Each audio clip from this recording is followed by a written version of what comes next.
In this episode of our Star Wars interview series, stunt actor Lauren Mary Kim talks about playing Ahsoka in her Clone Wars Maul duel, and she discusses her work on The Mandalorian, where she's contributed to a number of iconic scenes, including this, and OMG, this.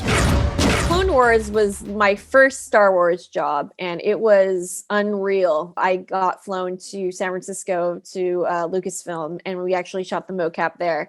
And I got to work with Dave Filoni, who's like a Star Wars genius. So it was just a phenomenal job to be a part of. I'm like so grateful. How did the role come about for you? Did you have to audition, or did they see like your real and other body of work? I was actually referred to by Amy Johnson. She's another amazing martial artist.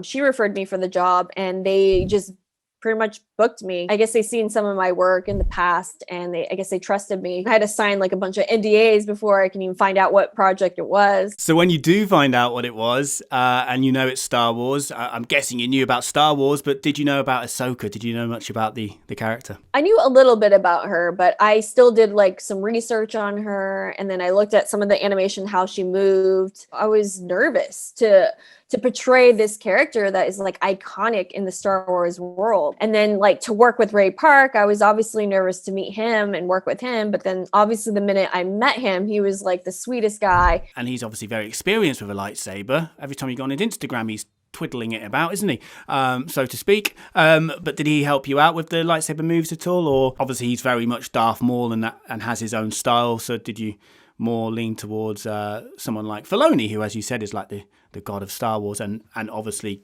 in a way gave birth to that character of Ahsoka? Dave Filoni let us choreograph both of our sides, and then he would give notes. You know, if I was stuck on a move or I was like, what do you think we should do here? Like Ray was really good at filling in those gaps. So he added like some flair for me. It was just a good marriage of like everyone's input. Animated shows usually don't have motion capture artists there. Usually the animators just do it themselves.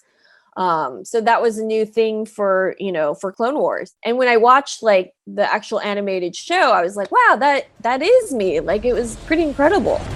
After the Clone Wars, Lauren moved on to work on both series of The Mandalorian with a different type of studio technology, the volume. I've never experienced anything like it. Like the amount of detail was just incredible. It's like jaw-dropping. And I think that's the future. Yeah, I think it's the present already, isn't it? And will definitely definitely remain so for a long time. Yeah.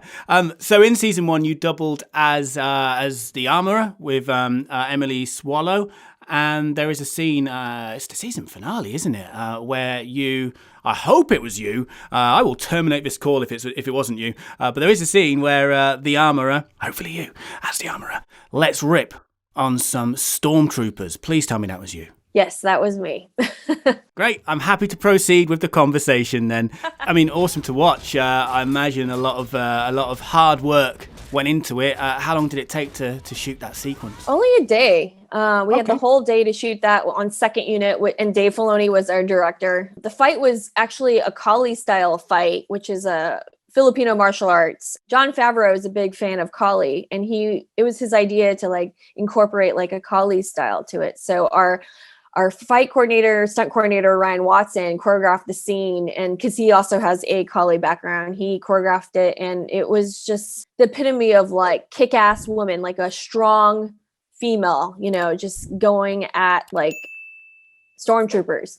I actually got to hit them with the weapons. I mean, they weren't real weapons because they're wearing this huge armor. It's hard for them to feel a hit. So they were like, just hit me. It was just like, it felt like really good to just do that, because normally in stunt fights, you don't hit people. That's a big no-no. So then season 2, you're called back again for even more roles, this time not including the Armourer, but Fennec Shand, I believe, Koska Reeves, Morgan Elsbeth, but not Ahsoka. You went from doubling her in the Clone Wars to actually fighting against her in The Mandalorian. Ironic, isn't it? Yeah. She had an amazing stunt double, Caitlin Deschelle. She's an amazing martial artist. And the reason why I didn't double her is because she is taller than me. I think she's like, I don't know if she's 5'8", 5'9", but I'm only 5'4".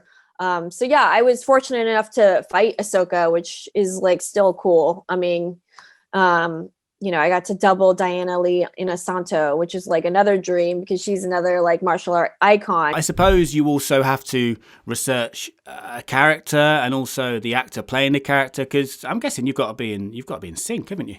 Like with the swagger. Definitely. I usually research the actor who I'm doubling. And then while I'm on set or I spend time with them, I watch how they move. I watch how they walk. So I try to have their mannerisms when I'm doing the action. Now, I couldn't leave without chatting Fennec Shand. Lauren first worked with Ming Na Wen on Agents of S.H.I.E.L.D. On The Mandalorian, she doubled for Ming in Chapter 14, but she wasn't originally supposed to. I'm not normally her normal double. Her double is actually Ming Q. She wasn't available. She was on some other amazing jobs. So I got to double Ming Na for one episode. So I got to do all the running on the rocks and jumping off the rock and doing that little cool pose in the air. So it was cool to work with Ming Na again. You did the cool pose. That was you. Yeah, I got to jump off of a big boulder into a bunch of boxes.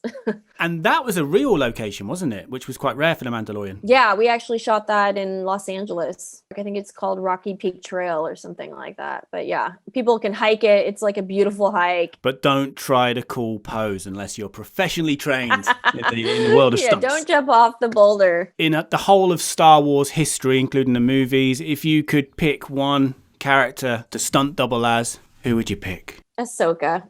You'd go for Ahsoka. You want Ahsoka back. I would. Because I love double sabers. And that's what Ahsoka uses. And then sometimes she does like a reverse grip. And I love that style. You worked with J.J. Abrams on the first Star Trek reboot film. Be very careful with your answer here, Lauren, okay?